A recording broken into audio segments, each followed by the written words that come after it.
Ah, ako'y isang parang papel na blanco at walang laman.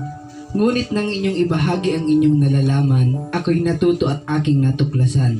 Mga talentong kaloob ng Diyos na ngayon na nagagamit ko upang ang Diyos ay maparangalan.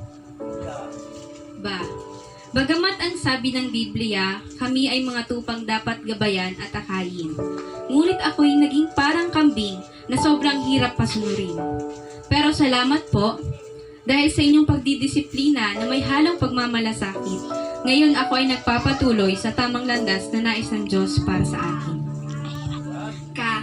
Kaya sa araw na ito, ang aming pasasalamat sa inyo ay ibibigay. Sa mahigit 1 taon kong paglilingkod at paglalakbay, kayo ang mapa na nagsilbing aking gabay, kaya ngayon may direksyon na ang aking buhay.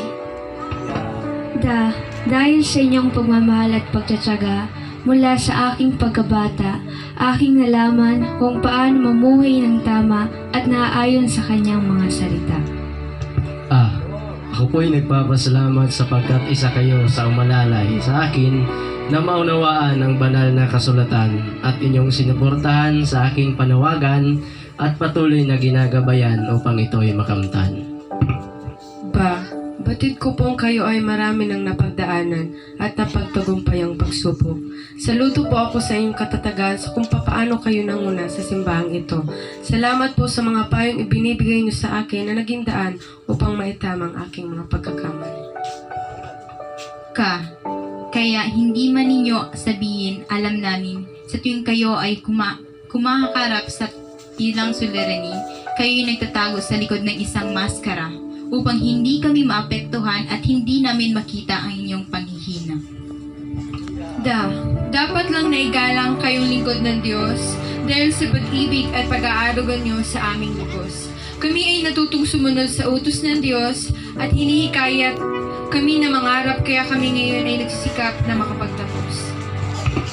Pero wag niyo pong kalimutan sa aming panalangin, kayo po ay laging laman. Kaya bilib po kami sa inyong katatagalan. Walang duda, isa kayo sa mga lingkod ng Diyos na karapat-dapat parangalan. Sa aming nasimulan, hindi na namin alam kung paano at saan ito tatapusin. Aming napag-isip-isip na hindi sapat ang tulang aming inihain upang ilarawan at isalaysay kung paano kayo nagsilbing tagahubog sa amin. Mula sa aming pagkabata hanggang sa kasalukuyang hinaharap namin. At gaya ng abakada na paunang basahin para sa mga bata, ito ay sumisimbolo sa inyong walang humpay na paglilingkod at pagtsatsaga. Ang inyong mga turo ang siyang naging pundasyon upang kami ay matuto. Kaya pastor at pastora, salamat dahil hindi kayo sumuko. Abakada.